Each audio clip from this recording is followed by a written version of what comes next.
Hi guys, welcome to Unacademy. This is Ruhi, your friend, mentor, educator and guide at Unacademy, specialized in handling multiple subjects for RBA Grade B, SEBI Grade A and various other bank regulatory body exams. So guys, on this particular channel, I have started the series of daily CA quiz and yes, in fact, this particular quiz is from 21 to 22 of November because Sunday was a holiday. So yes, चलिए आज के session में हम इन दोनों days को cover करते हैं. So this session is presented by me Ruhi. Okay, so I'm a top class verified educator and your category expert at Unacademy. So guys, अगर आप बैंक रेगुलेटरी बॉडी एग्जाम्स को preparation कर रहे हो तो Unacademy is the best platform with the unlimited live batches every month. Okay, unlimited test series, full length test added every month. Right, you have quality content by every top class educator with 100% feedback of the learners. So everything is there guys where you can get yourselves prepared by all these best educators on the platform. इसके अलावा guys, these are the list of ongoing courses and when it comes to upcoming, you may find a variety of courses which require a very dedicated, a very unique and a full-fledged preparation as these exams are quite difficult to crack. It involves a huge syllabus and so we have long-term batches. Especially I have long-term batch of mine for RBA Grade B. There is a batch course by our team for RBA and yes, this is my batch which is basic to advanced. Okay, it's a long-term batch जिसमें से part 1 हमने complete कर लिया है and part 2 एक long-term batch है आपका जहाँ पे मैं बाकी सब्जेक्ट्स आपके कवर करा रही हूँ. सो RBA में finance management, GSI, current affairs ये सब कुछ हम कवर करेंगे. सेबी के लिए वन स्टॉप सॉल्यूशन ये भी एक लॉन्ग टर्म बैच है जिसमें सारे 6 सब्जेक्ट्स का प्रिपरेशन आपको देखने मिलेगा गाइस. तो इस बैच के लिए आप एनरोल कर सकते हो अगर आप सेबी के लिए या फिर पीएफ आरडीए के लिए भी प्रिपेयर कर रहे हो. दोनों का सिलेबस कॉमन है. This one more batch okay by the team. General cap के बैचेस भी जो है स्टार्ट हो चुके हैं. So guys, in case you are preparing, you can go for a bank plus bank regulatory body subscription combo आप ले सकते हो. इसमें prelims, mains, interview combo में आपका सब कुछ prepare हो जाता है. The cost is almost of the individual subscription. अगर individual भी लेता है तो उतना ही पड़ता है. थोड़ा सा 100-200 का difference है combo में जिसके ऊपर भी offers चल रहे हैं नवंबर में. ओके, सो नवंबर में 15% एक्स्ट्रा डिस्काउंट आपको मिल रहा है. सो वो भी आप अवेल कर सकते हो. ऊपर से additional 10% you can use my code Ruhi live और रूही 10. ओके, जो भी आपको यूज करना है ये कोड आप यूज कर सकते हो जिससे आपको एडिशनल 10% का डिस्काउंट मिलेगा. And yes, I am always there to guide you with any particular aspect regarding the preparation. You can join me on Telegram, Crack Regulatory Body with Ruhi ma'am. ठीक है, यहाँ पे आपको सेशंस की links भी available हो जाएंगी. कुछ इंपॉर्टेंट मटेरियल एंड न्यूज़ भी मैं शेयर करती हूँ जिसको आप पढ़ सकते हो. चलिए, let's get started with the very first question of today's session, guys. Prime Minister Narendra Modi has handed over the indigenously built light combat helicopters. Where has this LCH been? So हाल ही में नरेंद्र मोदी जी ने light combat helicopters launch किए हैं. सो ये कहाँ पर build किए गए हैं? सो यहाँ पर हमारे पास डिफरेंट ऑर्गेनाइजेशंस के ऑप्शंस है guys. It is defence research and development, vehicle research and development establishment, Hindustan aeronautical limited, Indian space research organisation. So guys, here the correct answer of LCH built here is by Hindustan aeronautical limited.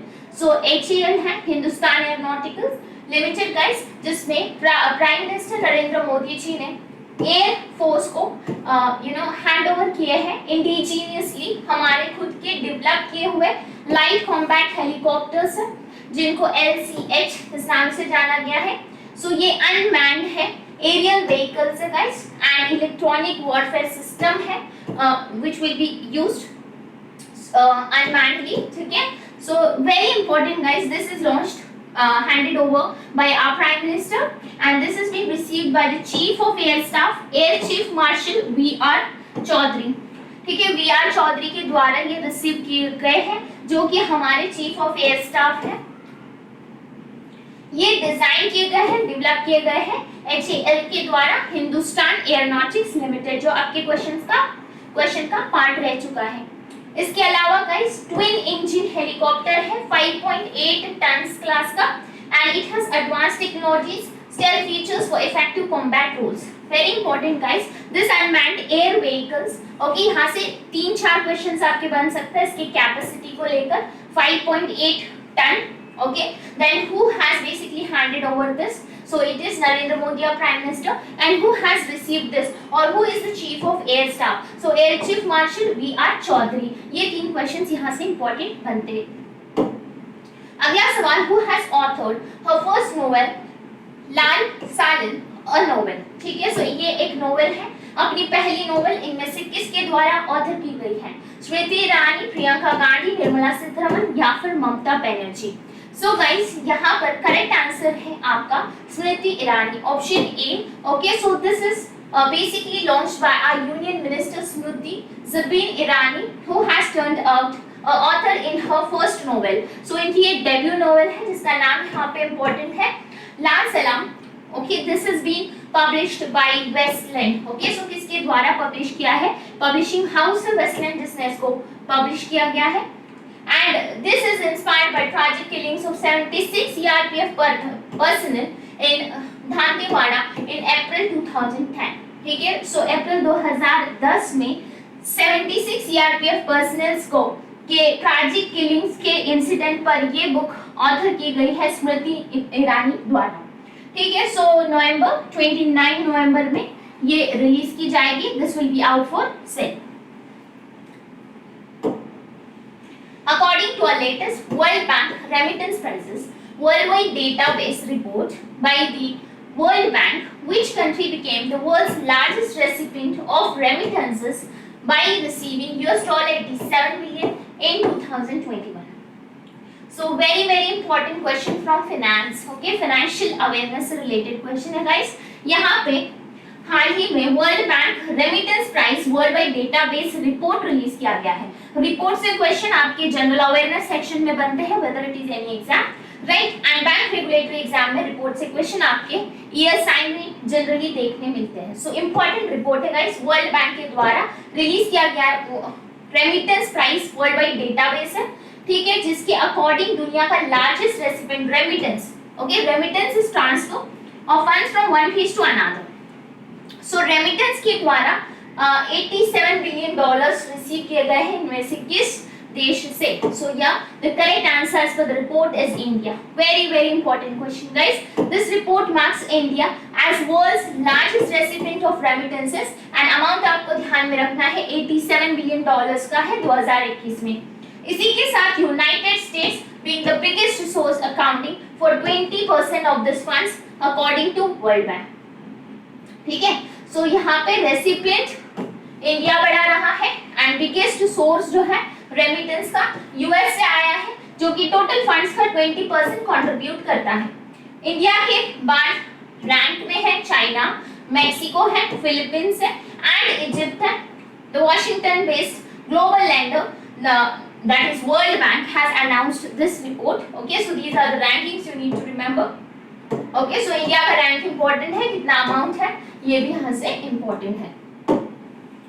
Which city has received the Swachh Sarvekhan Award 2021 for being the cleanest city? So yes, cleanest city के लिए स्वच्छ सर्वेक्षण award इस बार भी जीता है इंदौर ने। Okay, so guys, very importantly, Indore was adjudged India's cleanest city for consecutively 5th times. Okay, लगातार 5 साल इंदौर ने खिताब जीता है। Okay, हाल ही में क्लीनलीनेस अवार्ड्स सर्वे सेंट्रल गवर्नमेंट द्वारा रिलीज किया गया था। सेकेंड एंड थर्ड पोजीशन पे रहे हैं सूरत एंड विजयवाड़ा। ठीक है, you need to remember 4,320 cities covered in 28 days in the latest nationwide cleanliness survey. So survey में इतने cities को cover किया गया, जिसमें से Maharashtra has bagged a total of 92 awards, the highest by any state. Very important guys. ये questions तो हमेशा से examination में देखने मिला है कि कौन सा state जो है cleanest रहा है या फिर कौन सी city जो है cleanest रही है, लेकिन यहाँ पे सबसे ज्यादा 92 अवार्ड्स हासिल किए हैं महाराष्ट्र ने। day is celebrated as World Television Day, WTD, World Television Day. इनमें से कौन सा दिन ऑब्जर्व किया जाता है एवरी ईयर? 21 ऑफ नवंबर, 21 नवंबर को हर साल ये वर्ल्ड टेलीविजन डे मनाया जाता है। 1996 में United Nations general assembly UNGA, very important, okay, UNGA has officially recognized this day on 21st of November as World Television Day. Okay, अब गाइस यहाँ पे प्रॉब्लम क्या है, हर बार हम याद रखते हैं कि कौन सा डे कब बनाया जाता है।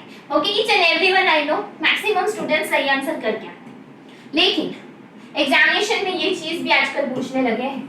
Okay, who has officially recognized this day? So it is United Nations General Assembly.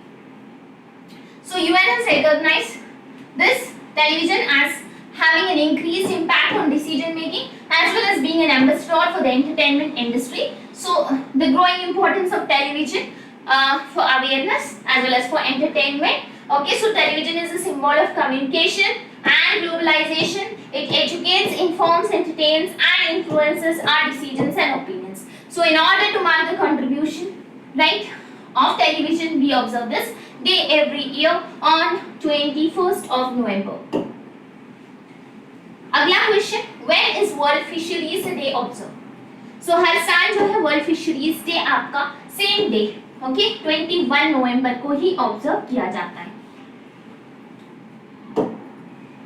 So yeah, basically to mark the hard work by fishing communities all over the world, right? So देश भर में जितनी भी fishing communities हैं, इनके contribution को, इनकी hard work को, इनके एफर्ट्स को एंड डेडिकेशन को सल्यूट करते हुए हम ये दिन मनाते हैं। Okay, so who toil for day and night to provide quality nutritious food to the large population of our country. World Fisheries Day is marked every year on 21st of November, okay, by the fishing communities across the world. ठीक है, so worldwide ये दिन observe किया जाता है। Hungarian filmmaker है dash conferred with Satyajit Ray Lifetime Achievement Award at IFFI 52nd inaugural ceremony. So question है आपके सामने, Hungarian film maker dash, okay, किसको ये Satyajit Ray lifetime achievement award से सम्मानित किया गया। इवेंट भी मेंशन किया गया है, IFFI में 52nd इनॉग्रल सेरेमनी में ये अवार्ड जीता है Istvan Szabo, okay, S is silent here, it is Istvan Szabo, okay, who is basically a Hungarian filmmaker, right, इनको Satyajit Ray lifetime achievement award दिया गया है।